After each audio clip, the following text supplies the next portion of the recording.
Hello everyone and welcome back to UGC Net Mentor. I hope you all are doing well. Guys, आज की video काफ़ी important and काफ़ी interesting रहने वाली है बिकॉज काफ़ी टाइम से मेरे से काफ़ी सारे स्टूडेंट्स रिक्वेस्ट करते हैं कि सर हमें पीएचडी रिसर्च प्रपोजल के ऊपर एक वीडियो चाहिए और हमें समझना है किस तरीके से हम रिसर्च प्रपोजल लिखते हैं पीएचडी के लिए ताकि आपका जो एडमिशन है इन पीएचडी वो आपका इजीली हो सके। तो चलिए स्टार्ट करते हैं आज की वीडियो और समझते हैं how to write a research proposal for PhD. Guys, video में आगे बढ़ने से पहले मैं आप लोगों से रिक्वेस्ट करता हूं कि अभी तक आप लोगों ने चैनल को सब्सक्राइब नहीं किया है, सो मेक श्योर आप इस चैनल को सब्सक्राइब कर लें। मैं यहाँ पे आपको हर तरीके की जो आपके हायर एजुकेशन से रिलेटेड इन्फॉर्मेशन रहती है, चाहे वो यूजीसी नेट की इन्फॉर्मेशन हो या फिर असिस्टेंट रजिस्ट्रार, असिस्टेंट प्रोफेसर की वैकेंसी हो, पीएचडी एडमिशन की कोई कहीं पे फॉर्म निकले हों, तो उससे रिलेटेड अपडेट आपको यहाँ पे मैं देते रहता हूँ। सो मेक श्योर आपने चैनल सब्सक्राइब कर लिया और साथ ही बेल आइकन प्रेस कर लें ताकि आपको अपकमिंग वीडियोस के नोटिफिकेशन मिलते रहें। तो चलिए गाइस स्टार्ट करते हैं आज की वीडियो और समझते हैं किस तरीके से हम एक बेस्ट तरीके से रिसर्च प्रपोजल लिख सकते हैं ताकि जो आपका रिसर्च प्रपोजल है काफी अट्रैक्टिव हो और जो आपका एडमिशन है वो इजीली हो सके। So applying for a PhD और research masters degree and not sure where to start with your research proposal. आपको नहीं पता आपको कैसे करना है, पीएचडी में एडमिशन लेना है बट रिसर्च प्रपोजल कैसे लिखें, आप बिल्कुल नए हो, मैं आपको बिल्कुल बेसिक से बताऊंगा। So first of all let's understand what is research proposal. तो रिसर्च प्रपोजल क्या है? ये आपके दो क्वेश्चन का आंसर करता है, व्हाट एंड व्हाई। आप क्या करने जा रहे हो और आप क्यों करने जा रहे हो, ये दो क्वेश्चंस हैं जिनके बारे में आपका जो रिसर्च प्रपोजल है वो आंसर करता है। सो व्हाट, क्या करने जा रहे हो आप। So a research proposal should present your idea or question and expected outcomes with clarity and definition। यहां पर जो आपका रिसर्च प्रपोजल होता है वो क्लियर आइडिया देता है जो कि एक एक्सपेक्टेड आउटकम्स के बारे में बताता है कि आपका जो रिसर्च है, आपकी जो रिसर्च है जो करने वाले हो आप, वो क्या करने वाले हो, आप ऐसे क्या रिसर्च करने वाले हो और उसके क्या एक्सपेक्टेड आउटकम्स रहने वाले हैं। तो यहाँ पर आपका रिसर्च प्रपोजल ये बताता है। एंड नेक्स्ट आपका बताता है व्हाई, क्यों। It should also make a case for why your question is significant and what value it will bring to your discipline. आप ये क्यों कर रहे हो और इससे क्या एडवांटेज होगा, क्या फायदा होगा आपके डिसिप्लिन में। लाइक कॉमर्स या आप मैनेजमेंट भी कर रहे हो तो उस डिसिप्लिन में क्या कोई वैल्यू एडिशन होगा, क्या कुछ नया देखने को मिलेगा जो कि अभी तक नहीं हुआ है उस फील्ड में। तो इस तरीके के जो क्वेश्चंस हैं वो आपके रिसर्च प्रपोजल जो है वो आंसर करता है। बेसिकली रिसर्च प्रपोजल होता क्या है, आप कंप्लीट रिसर्च करने से पहले एक स्टार्टिंग में एक छोटा सा एक प्रपोजल बनाते हो रिसर्च को लेकर के कि जो आप रिसर्च करने वाले हो वो रिसर्च किस बारे में है और उस रिसर्च से क्या एक्सपेक्टेड आउटकम्स हो सकते हैं। So why is it important, ये इंपॉर्टेंट क्यों होता है। So research proposal are significant because another reason why it formally outlines your intended research, which means you need to provide details on how you will go about your research, including अब कौन कौन सी चीजें इसके अंदर include होती हैं, your approach and methodology, आपकी क्या अप्रोच रहने वाली है रिसर्च करने की एंड मेथोडोलॉजी क्या रहेगी। इसके अलावा गाइस ये बताती है टाइमलाइन एंड फिजिबिलिटी कि कितना फिजिबल है आपकी रिसर्च, कितनी फिजिबल होने वाली है। All other consideration needed to progress your research such as resources, और अदर क्या रिक्वायरमेंट रहेंगी, किन किन चीजों को कंसिडर किया जाएगा, और साथ ही रिसोर्सेज आप कौन कौन से यूज करने वाले हैं रिसर्च करने में। तो इन सभी के बारे में बताती है आपका रिसर्च प्रपोजल जो कि एक इंपॉर्टेंट थिंग है before doing actual research. How long should it be, अब कितना लंबा लिखना चाहिए, कितने वर्ड्स होना जरूरी है रिसर्च प्रपोजल में। सो यहाँ पर मिनिमम 500 वर्ड्स तो आपके जरूरी हैं और 2000 वर्ड्स तक की लिमिट होती है, अगर आप चाहो तो 2000 वर्ड्स तक जा सकते हो, इससे कम आपको नहीं होना है। अगर इतने कम वर्ड्स भी हैं तो भी ज्यादा इफेक्टिव नहीं होता है बिकॉज मैं आपको बताऊंगा कौन कौन से जो चीजें हैं वो इसमें इंक्लूड करनी होती हैं। तो डेफिनेटली इससे बड़ा तो इससे ज्यादा वर्ड्स तो हो ही जाते हैं और मैक्सिमम जो है 2000 वर्ड्स, इससे ज्यादा नहीं होना चाहिए बिकॉज फिर कंप्लीट थीसिस जैसी लगेगी जो कि आप बनाते हो पीएचडी में। तो यहाँ पर जो हम रिसर्च प्रपोजल बनाते हैं वो जनरली आपका 500 से 2000 वर्ड्स के बीच में रहता है। इसके अलावा presenting your idea clearly and concisely demonstrates that you can write this way an attribute of a potential research candidate that is valued by assessor. जो भी आप प्रेजेंट करने जा रहे हो उसमें इस तरीके से कुछ आइडियाज होते हैं आपके रिसर्च प्रपोजल में जो कि आपका जो असेसर है, जो आपको असेस करेगा, जो आपके वर्क को असेस करेगा, वो उसको इजीली असेस कर पाए। तो इतने वर्ड्स का होना तो जरूरी है कि जो चीजें आप उसमें करने वाले वो चीजें इजीली समझ में आ सकें। अब लास्ट और सबसे इंपॉर्टेंट जो चीजें हैं वो ये चीजें हैं कि इसमें इंक्लूड क्या करना है हमें। हमें लिखना क्या है इसके अंदर, रिसर्च प्रपोजल के अंदर जो कंटेंट है वो कंटेंट क्या रहने वाला है। सो जो पहला कंटेंट रहेगा मैं आपको बताऊंगा सीरियल वाइज 1 2 3 इस तरीके से, यहाँ पे सीरियल नंबर है, आप देख लेना, थोड़ा ध्यान देना इस चीज को। इस तरीके से आपको यहाँ पर सीरियल नंबर वाइज यहाँ पर इनको फॉलो करना है, और अगर आप इनको फॉलो करते हुए बनाते हैं तो डेफिनेटली आपका जो रिसर्च प्रपोजल है काफी इफेक्टिव बन जाएगा। तो पहला होता है आपका प्रोजेक्ट टाइटल।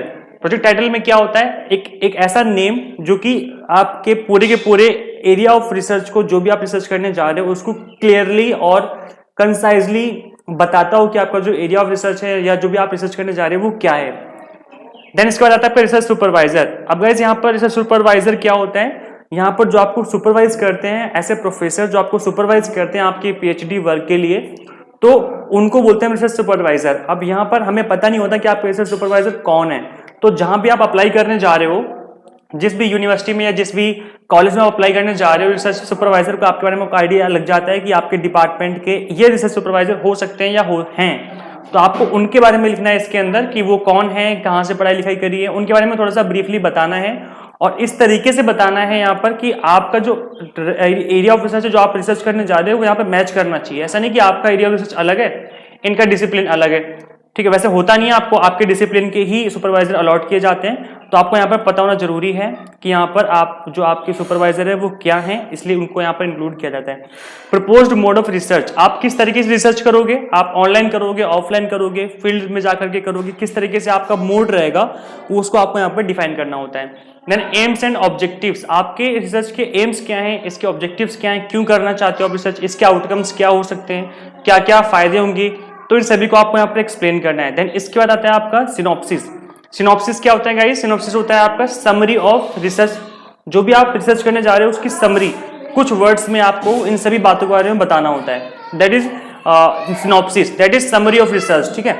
सो ये जितना ज्यादा अट्रैक्टिव होगा, सिनॉप्सिस जितना ज्यादा अट्रैक्टिव होगा, उतने ज्यादा चांस होंगे आपके पीएचडी एडमिशन में। सिनॉप्सिस जो है बहुत ज्यादा हेल्प करता है। नेक्स्ट आपका बैकग्राउंड। अब बैकग्राउंड का मतलब है आपका लिटरेचर रिव्यू, आपने अपने रिसर्च करने से पहले कितने रिसर्च पेपर पढ़े हैं और जो पहले से कितनी रिसर्च हो रखी है उस फील्ड में, आपको उसके बारे में बताना होता है कि इस रिसर्च का बैकग्राउंड क्या है, ऑलरेडी कितनी रिसर्च हो चुकी है इस फील्ड में, और फर्दर आप इसमें क्या वैल्यू एडिशन करने वाले हो। तो लिटरेचर रिव्यू होता है जिसको हम बैकग्राउंड कहते हैं।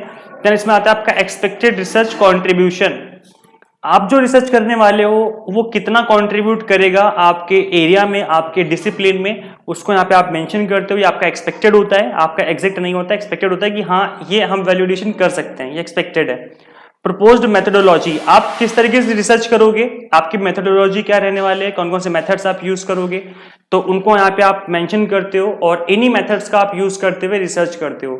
इसके ऊपर मैं डिटेल वीडियो बनाऊंगा। वैसे मैंने रिसर्च मेथोडोलॉजी के ये मेथोडोलॉजी होती है, जो रिसर्च मेथोडोलॉजी होती है, इसके बारे में मैंने ऑलरेडी वीडियो बनाई हुई है। मैं जो उसका लिंक है इसी वीडियो के डिस्क्रिप्शन बॉक्स में दे दूंगा, जहां पे मैंने रिसर्च मेथोडोलॉजी क्या होती है, कौन कौन से मेथड होते हैं, इनके बारे में ऑलरेडी बताया हुआ है। तो इसका जो लिंक है, अगर आप ज्यादा डिटेल में जानना चाहते हो कि क्या क्या मेथोडोलॉजी होती है, कैसे कैसे आप उनको यूज कर सकते हो और ज्यादा अट्रैक्टिव बनाने के लिए आप किस तरीके से इन मेथड को उनमें मेंशन कर सकते हो, तो उस वीडियो को आप एक बार जरूर देख लो। मैं उसका जो लिंक है रिसर्च मेथोडोलॉजी का इसी वीडियो के डिस्क्रिप्शन बॉक्स में दे दूंगा। देन इसके बाद आता है आपका वर्क प्लान, आप किस तरीके से वर्क करेंगे, आपका जो प्लान है, जो स्ट्रेटेजी है इसके ऊपर वर्क करने की, उसे आप एक्सप्लेन करते हो। देन रिसोर्सेज आप कौन कौन से यूज करोगे, क्या क्या रिसोर्सेज की जरूरत पड़ सकती है, इसमें आपकी सारी चीजें आ जाएंगी। जो टूल्स एंड जो भी आप टूल्स हो गए, जो अभी आपके इक्विपमेंट हो गए या अदर आपके रिसोर्सेज हो गए जिन्हें भी आप यूज करने वाले हो, कोई मशीनरी है या कहीं जाना आना जाना ट्रैवल करना है, जो भी आप रिसोर्सेज यूज करने वाले हो, इससे क्या पता चलता है कि आपके रिसर्च में कितना अमाउंट की रिक्वायरमेंट है। क्योंकि फेलोशिप जो मिलती है वो कहीं ना कहीं इसी चीज के लिए मिलती है कि आप रिसर्च अच्छे से कर सको और उस अमाउंट का आप यूज कर सको रिसर्च करने में। तो यहाँ पर रिसोर्सेज जो होते हैं, जब आप यहाँ पे एक्सप्लेन करोगे कि आपको इन चीजों की रिक्वायरमेंट रहेगी इनके इन फ्यूचर, तो डेफिनेटली जो यहाँ पर आपका जो रिसर्च वर्क है इसको बहुत ही सीरियसली समझा जाएगा कि हाँ ये काफी जो है सीरियस है इस चीज को लेकर के, और काफी ज्यादा जो है इस पे वो मेहनत करने वाले हैं। तो जो रिसोर्सेज हैं वो भी आपको इस तरीके से दिमाग में रख करके इस चीज को ध्यान में रख करके यहाँ पर मेंशन करना होगा। देन बिब्लियोग्राफी क्या होती है, आई थिंक सबको पता होगा इसके बारे में। जो भी आपने इन सब चीजों को बनाते हुए रेफरेंस यूज किए उनको यहाँ पे मेंशन करना होता है कि जो भी आपने रेफरेंस यूज किए हैं पढ़ने में, लिखने में, समझने में चीजों को, वो आपको यहाँ पर मेंशन करने हैं। गाइस आई होप सबको समझ में आ गया होगा। कोई डाउट है, कुछ पूछना है तो आप आप कमेंट करके पूछ सकते हैं, कोई डाउट रहता है आपका तो आप कमेंट करेंगे तो मैं वहां पे आपको रिप्लाई करके आपकी हेल्प कर दूंगा।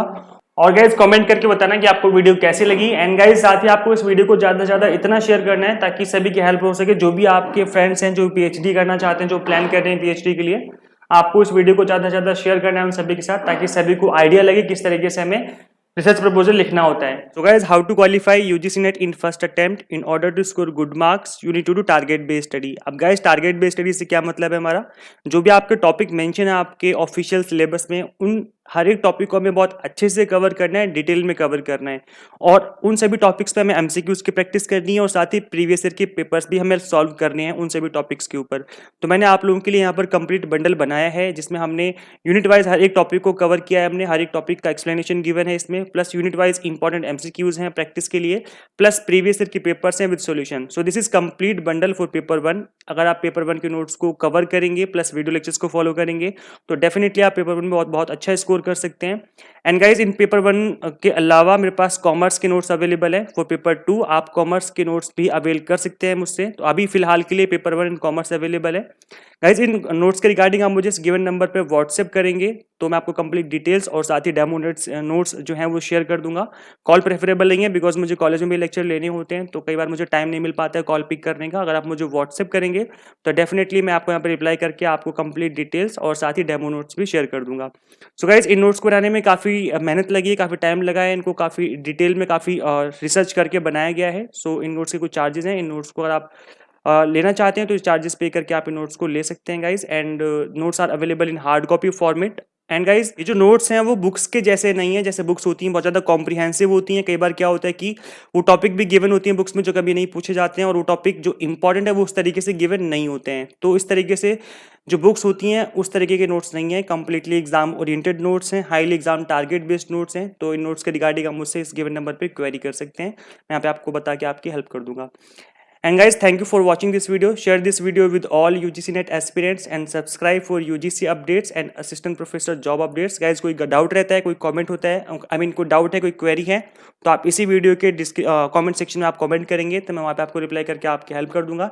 एंड गाइस ज़्यादा से ज़्यादा इस वीडियो को शेयर कर देना अपने सभी फ्रेंड्स के साथ जो भी UGC नेट या सेट की प्रिपरेशन कर रहे हैं। ज़्यादा से ज़्यादा रिकमेंड करो इस चैनल को ताकि हमारी ग्रोथ हो और हमें मोटिवेशन मिले आप लोगों के लिए वीडियो लेक्चर्स कंटेंट क्रिएट करने में। सो गाइस इस वीडियो में इतना ही, मिलते हैं नेक्स्ट वीडियो में। Till then keep watching UGC Net Mentor. Thank you so much.